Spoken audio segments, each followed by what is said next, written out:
Hey everybody, it's Jay at Black Canyon RC, and we're going to be doing our first vehicle review here. Now, this is the DHK RazR, a vehicle we actually sell here in the shop, and actually been pretty happy with the success and the selling of the DHK brand. So it was kind of fun to get this demo going. We've had it in stock and been demoing it for a few weeks now and putting it through its paces. And so a couple things I want to talk about before we get into this full review. First of all, this is an RTR vehicle. Stock, it comes with a nickel metal hump pack, a 550 can, 14-turn motor, and of course the brush speed control.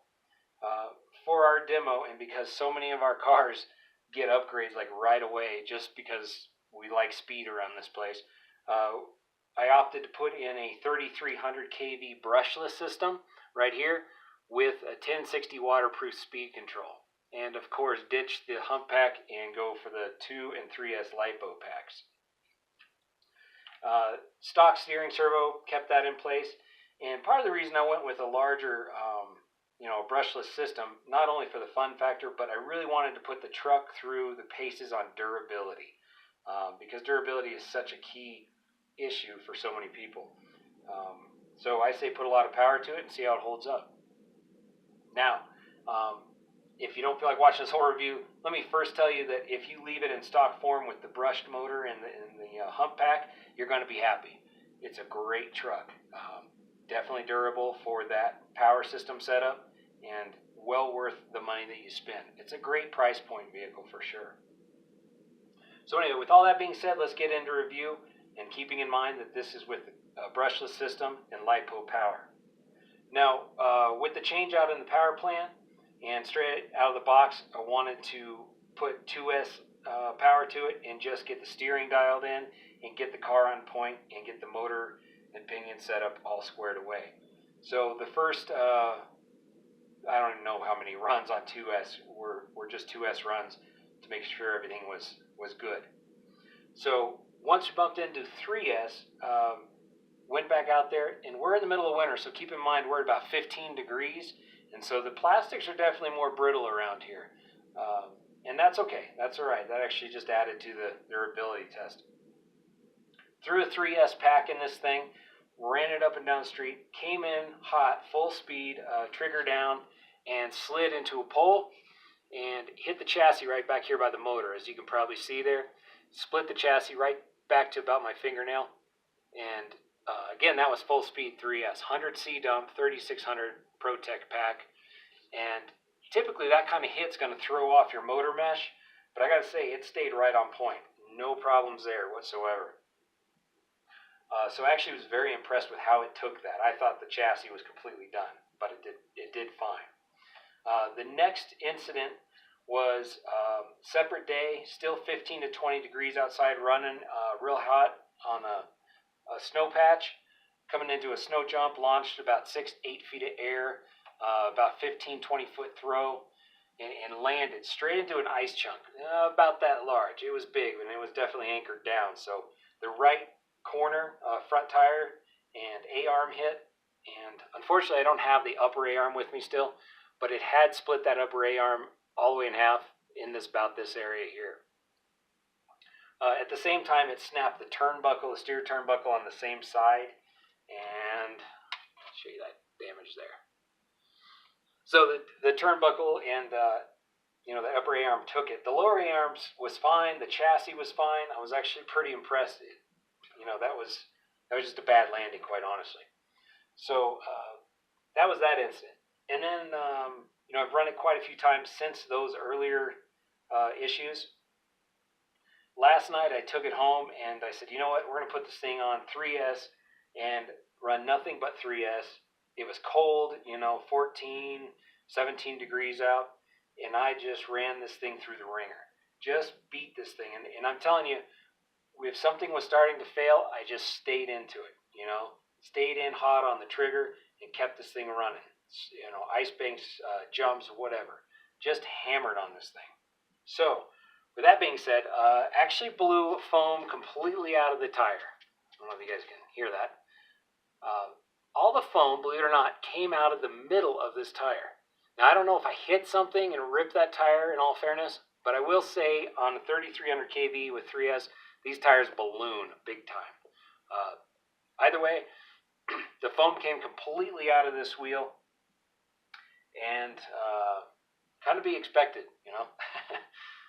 The other issue is, as you can see, hopefully this will focus in, around the wheels here, 3 wheels split here around the hubs. Some of that's due to obviously cold weather, harsh landings, and lots of power. Also side checking ice chunks on the sides of the road, sideways checking them. So those points happened. What else? This car flies great, but I did have a very poor landing, completely driver error. The rear wing mount just landed right on the wing, snapped that right off. Again, cold weather. The wing is taking a beating through all this testing. That's actually still the original wing. It's held up extremely well. It's actually protected the car amazingly well. So the wing is actually a nice feature on there. Okay, so in last night's testing, with those things occurring, the front drive started acting a little weird. And so I thought today, let's tear it all down, see what's going on.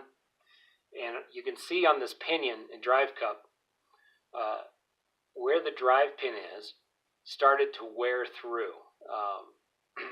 And I think I'll tell you in a minute why I think some of this is occurring. So we're going to have to replace, part of that drive cup setup. Obviously, the pinion gear and the ring gear are fine. No problems, didn't shear them, didn't create any dust. So we're good there. Now, when that front started acting funny, I think we were getting a little more power to the rear. I stuck a ton of landings with full throttle going, just beating on this thing, and purposely full. Is that a word? It might not be. So anyway, staying into it, obviously, is always harsh on diffs, especially when you're running 3S brushless setups. So on the rear diff, this thing got kind of ugly. Hopefully you guys can see that. We started creating some Christmas dust, wiped out the ring and pinion on this, and yes, they're plastic cases, and under heavy loads, plastic diff cases tend to flex and give. Your tolerances start to fall out of place. However, looking deeper into this, I think one of the big issues is the bearings. Now, it's like typical RTR, metal shielded bearings. But I will tell you this, there's a lot of slop in these bearings in this car. It's the one downside to this car that I can point out. If you're thinking of getting this car and you're especially thinking about putting some more power to it, tear it down, put in some like fast eddy bearings. Probably ceramic would be awesome, of course, if your budget allow it. But if nothing else, just rubber shielded fast eddies. Tighten up your tolerances. Because what I think was going on here, after playing around with everything that's moving on, these load bearings on the carrier definitely had slop, allowing this diff to move back and forth. And mix that with plastic cases giving, and you're going to get improper mesh between your pinion and your ring gear. So I think that's why this rear diff truly failed, on top of just a lot of power going to it. So with that being said, there's so much great about this car too. The A-arms are stout. The chassis is definitely strong. You've got big shocks, same ones you find on the Hunter, the DHK Hunter. Definitely good spring load.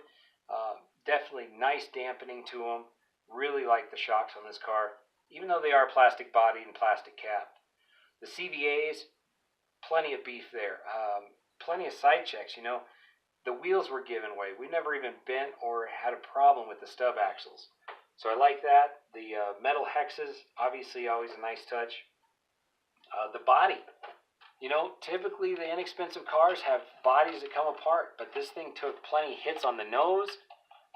Side checks slid on the lid, and it even still looks good, but no splits whatsoever. So impressed with the body, for sure. What else? The steering, there's not a ton of throw in the steering. Obviously, lower-end cars or lower-cost cars don't have all that great geometry. But I thought this chintzy steering wouldn't hold up, but it's held up just fine. It's got a built-in servo saver. The linkage looked a little chintzy, but I'll tell you, it's been fine. The servo's been fine. It's taken plenty of beatings, no doubt about that. So in conclusion, I'd say, for your money, the RazR is a great vehicle. The parts are available. They're reasonably priced, actually very inexpensive in comparison to a lot of other brands. It's a fun car. In stock form, nothing wrong with it whatsoever, in my view.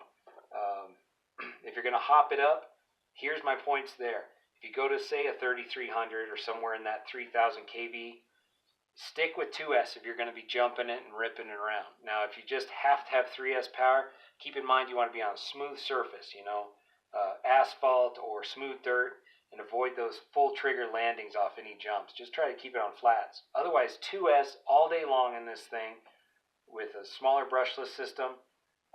The other thing, too, is if you go 3S, keep in mind these tires are going to balloon on you. They do. They did a nice job gluing them, no problem there.